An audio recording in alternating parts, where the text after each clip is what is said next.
ऐसे संतरी के संत नहीं है, ऐसे संतरी के संत नहीं है। नमस्कार दोस्तों, सतलोक आश्रम बैतूल में आपका स्वागत है। आज सतलोक आश्रम बैतूल में जो है निर्माण दिवस का अंतिम दिन है। जो आज समागम था वो संपन्न हो चुका है और जो संपन्न हुआ है, आइए यहाँ पर कुछ हमारे साथ दादाजी हैं, उनसे जानते हैं। जी नमस्कार। जी नमस्कार साहब। दादाजी क्यों रो रहे हो आप?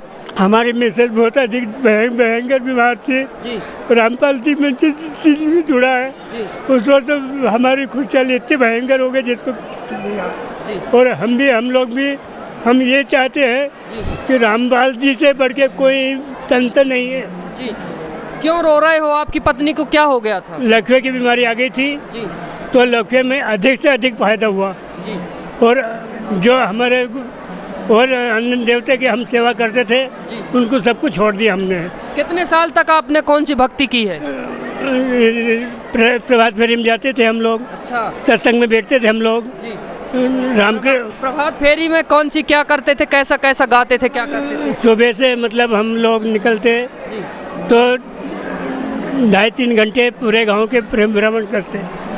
पूरे गांव के भ्रमण करने के बाद में जो स्थान से हम निकलते वही स्थान पे वापस आते हैं और वहाँ से मतलब प्रसादी बांट के फिर अपने अपने घर जाते सभी लोग। जी आप जो प्रभात फेरी में निकलते थे तो क्या गुणगान गाते जाते थे? कैसे गाते? रामकृष्ण का, हनुमान जी का, इनके सबके गुण गाते गाते थे? थोड़ी सा बताइए एक बार। ओम नमो भगवते वासुदेवाय, श्री गोविंदाय नमो नमः, हरे राम हरे कृष्णा, ये गुण गाते थे, गाते जाते थे। जी। तो ये सब जो गा रहे थे आप, इतने सालों से प्रभात फेरी निकाल रहे थे, कुछ फायदा मिला आपको? उससे कुछ एक नया फायदा नहीं मिला मेरे को, तो देखो भक्त जी कुछ एक नया भी फायदा नहीं मिला मेरे को। पर बाकी अब मेरे को जिस रोज से मैं इसकी शरण में आया हूँ, रामपाल जी सदगुरुदेव की शरण में, जब से अधिक फायदा हो गया। जी कब नाम दीक्षा लिए थे संत रामपाल जी से? इस साल लेने के बाद में इस साल ही होगा फायदा। इसी साल अभी लिए? इसी साल ही होगा। वो तो जेल में है, फिर आप उनसे नाम? नहीं, अरे जेल नहीं में, जेल में है तो भी मतलब मेरे लिए तो मेरे हृदय में है। अच्छा, जो आप रो रहे हो, मतलब आपको और भी ऐसा क्या लगा जो आप संत रामपाल जी के लिए रोने लग गए? नहीं, उसको छुड़ा लो, किसी भी तरह से उसको छुटना बहुत जरूरी है। उससे बढ़ के कोई देवता नहीं है।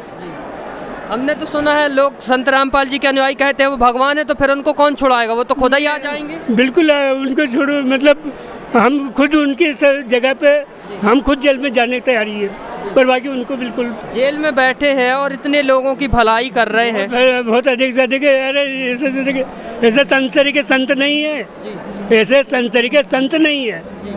अच्छा, जब आप इनसे संत रामपाल जी से नहीं जुड़े थे तो पहले क्या सोचते थे इनके बारे में जब लोग बताते? सब मन के सब फोकट भाकंड है, पर बाकी उसके क्या बात पूछ रहा है? वारे प्रभु आपने ऐसे दया करी मेरे ऊपर, जो आज 1 महीने 4 दिन हो गए यहाँ पे, 1 महीने 4 रोज हो गए यहाँ पे। अच्छा, आप भी पहले संत रामपाल जी को कहते थे पाखंड बता रहा ये है वो? हम झूठी समझते थे, पर उसमें जुड़ने के बाद में हमारा पूरा हृदय के हमारा पूरा दिल खुल गया। तो अब जो आप कहते थे उनको कि ये पाखंड बता रहे, अब पछतावा हो रहा होगा? नहीं, हम सभी लोग को ये कहते हैं कि सभी इसी भक्ति में आओ, इसी भक्ति में सब लोग आओ, आपका कल्याण होएगा। और भी क्या कहना चाहते हैं जो आपको लोग देख रहे हैं? और आप प्रभात फेरी निकालते थे, लेकिन प्रभात फेरी निकालते निकालते भी दुखी थे, और आज जो संत रामपाल जी जेल में हैं, आप कह रहे हैं हम सुखी हो गए, क्या कहना चाहते हैं? अधिक सुखी हो गए सर। ऐसा है कि इसमें प्रभु सभी लोग जे नहीं जुड़ इसमें आए हैं, सभी भक्त उससे हाथ जोड़ के भी नहीं, मेरा ये है कि सभी रामपाल जी की सेवा में लगो।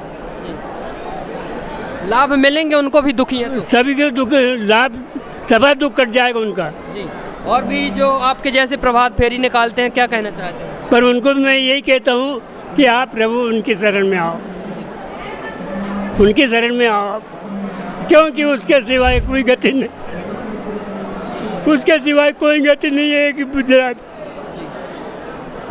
क्योंकि आज हाल में प्रभु है तो वे रामपाल जी, गुरुदेव है तो गुरु जी है। आप बार बार क्यों रो रहे हैं? इतना ज़्यादा जो रो रहे हैं, क्यों रो रहे हैं? उनको मतलब उसको जेल में नहीं रहना चाहिए, बिल्कुल भी जेल में बिल्कुल भी नहीं रहना चाहिए उन लोगों ने।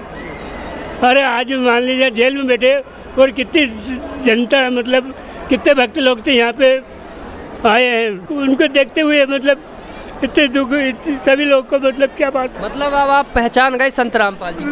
बिल्कुल बिल्कुल। और मेरी इच्छा थी है कि घर जाना ही नहीं अब। घरे में सोमगांव का हूँ, तहसील खातेगांव, मेरी गांव का नाम सोमगांव, तहसील जिले के रहने वाला हूँ। अच्छा, आप खाते गांव से हैं, हमने सुना है खाते गांव में एक कथावाचक भी जुड़े हैं। नहीं, सही बात है। बिल्कुल सही है। और बाकी 500 भागवत उन्होंने कर चुकी है, और बाकी वे भी यहीं पे आए हुए हैं। तो वो कैसे जुड़ गए गुरु संत रामपाल? अरे वो तो जुड़ाने वाले वही लोग हैं जो प्रभु की शरण में आते, तो उनसे बढ़ के और क्या चीज़ है। मतलब वो भी पहचान गए रामपाल जी को। हमारे गांव के मतलब बलराम जी है, हमारे समाज के, गुजर समाज की, वे भी जुड़े हुए बहुत दिन से है।